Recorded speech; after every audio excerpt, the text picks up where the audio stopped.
Na predalpskem ozemlju so v več kot 100-tisočletnem obdobju živele številne kulturno zelo različne človeške skupnosti. V poznem 6. stoletju se na ozemlje današnje Slovenije s severa in vzhoda naseljujejo Slovani in prinašajo svojo jezikovno identiteto, v kateri korenini današnja slovenščina.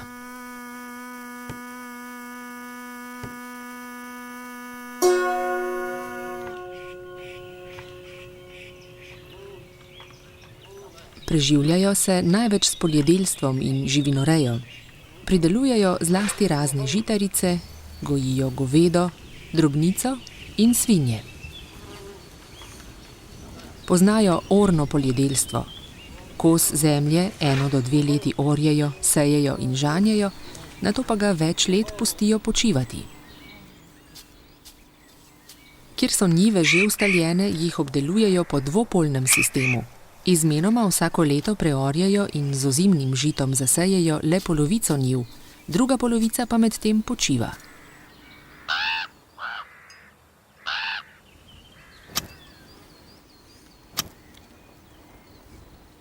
Kopaški način poljedelstva je dopolnilen. Pri tem je najpomembnejše požigalništvo.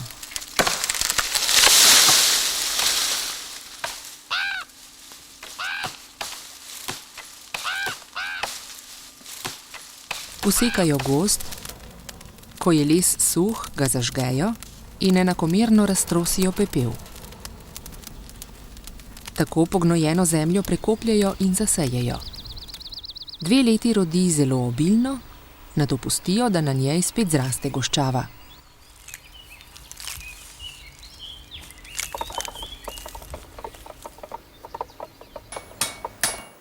Ukvarjajo se z obrtnimi dejavnostmi, zlasti z obdelovanjem kovin, platnarstvom in lončarstvom.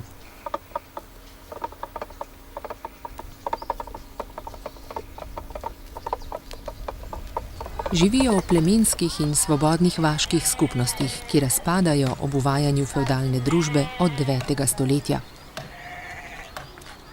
Bivajo v zaselkih v preprostih enoceličnih stavbah.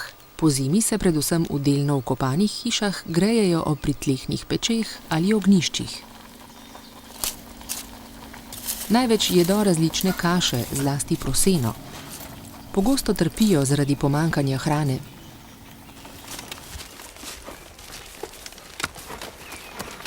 Poznajo šego ustoličevanja. Ljudski zbor svobodnjakov simbolično prepusti prestol izbranemu knezu in s tem potrdi njegovo oblast. Njihova verovanja postopno zatre pokristjanjevanje, ki se začne sredi 8. stoletja. Upori zoper njega propadejo. Govorijo staroslovansko narečje, iz katerega se v prvih stoletjih 2. tisočletja oblikuje slovenščina. Poslušajmo njihovo govorico, zapisano v brižinskih spomenikih. Potomu ostanem sih mrskih del. Zato opustimo ta mrska dela, Eže son dela sotonina. ker so dela Satanova. Eže trebon tvorim. Ko žrtvujemo, Bratra oklevetam. brata oklevetamo, Eže tatva. kot tatvina, Eže razboj. kot uboj, Eže polti ugojenje. kot poltenosti naslada, Eže roti, kojih že ne pasem. kot prisege, ki jih ne spoštujemo, Nujen predstompam. temveč jih prestopamo, Eže nenavist. kot sovraštvo. Nič že teh del mržene pred Božjima očima. Nič pa od teh del ni bolj mrsko pred Božjimi očmi. Od 9. stoletja so alpski Slovani vključeni v zahodni evropski svet. Politično, ekonomsko in kulturno postanejo njegovi sooblikovalci. Uveljavlja se fevdalni družbeni red. Na enodružinskih kmetijah živijo kmetje, ki so podložni zemljiškemu gospodu. V 11. stoletju je ta proces sklenjen.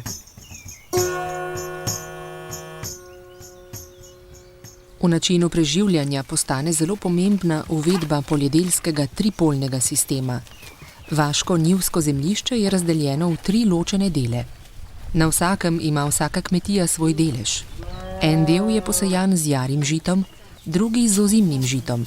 Na 3. delu, ki počiva v prahi, se pase živina.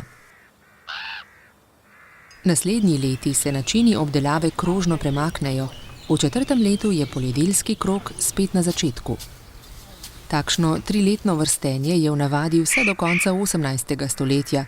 Njegova sočasnost je obvezna za vse kmetije v naselju, kar vaško sosesko tesno povezuje. Govedo, drobnica in svinje so drobni in slabo rejeni. Dokler je kaj paše, jih pasejo, pred zimo jih nekaj zakoljejo, preostale pa pomanjkljivo krmijo v zasilnih, na pol odprtih hlevih.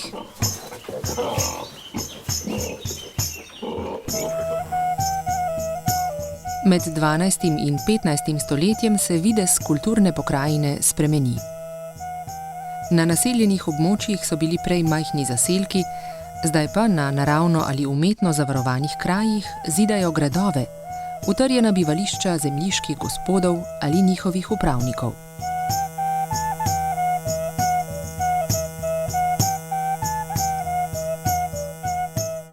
Po nižinah pa ob ugodnih pravnih, cerkvenih, posestnih, obrambnih in prometnih okoliščinah gradijo nekmečka in večja naselja, trge in obzidana mesta, ki imajo različne svoboščine in pravice, tudi samoupravne. Mestno prebivalstvo je osebno svobodno, posebnih mestnih pravic pa so deležni samo meščani, imetniki mestne pravice.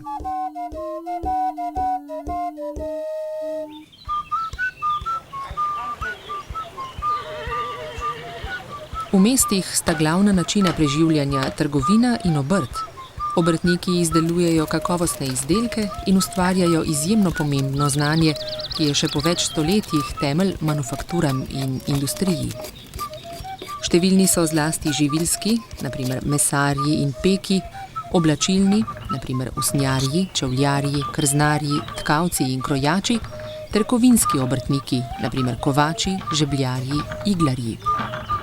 Potrebe ljudi pa oskrbujejo še najrazličnejši drugi obrtniki, od tesarjev do skrinjarjev, strugarjev in kolarjev, od lončarjev do sodarjev, sedlarjev, kamnosekov in zidarjev.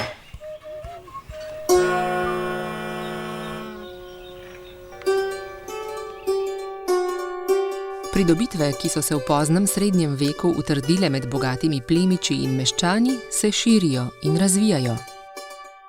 V plemiških in meščanskih stanovanjih cenijo udobje.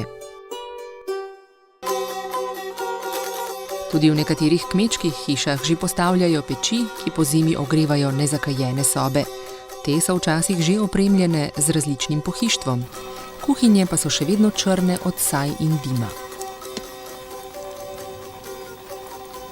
Večina prebivalstva še živi v zakajenem.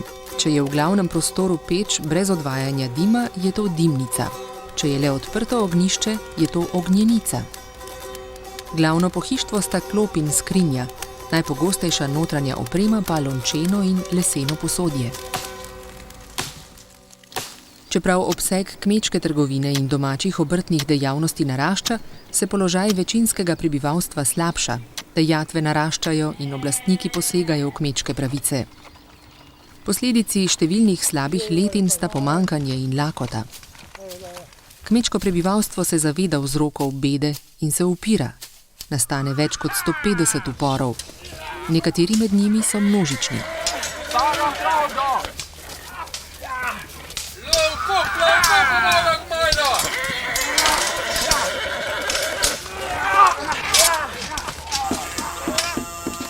Največji so koroški, vseslovenski, slovensko-hrvaški, raztreseni na Štajerskem, Dolenjskem, Gorenjskem in Notranjskem, ter tolminski.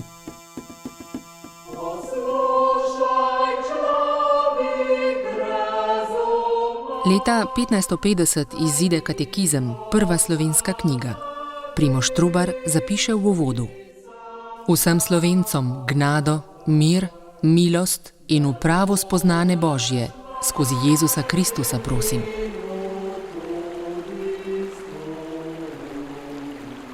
Obzorje in znanje prebivalstva se širita. Že v poznem srednjem veku, še bolj pa v zgodnjem novem veku, ljudje več potujejo. Hodijo na Božja pota in sejme. Različne oblike prometa in transporta so zelo razvite.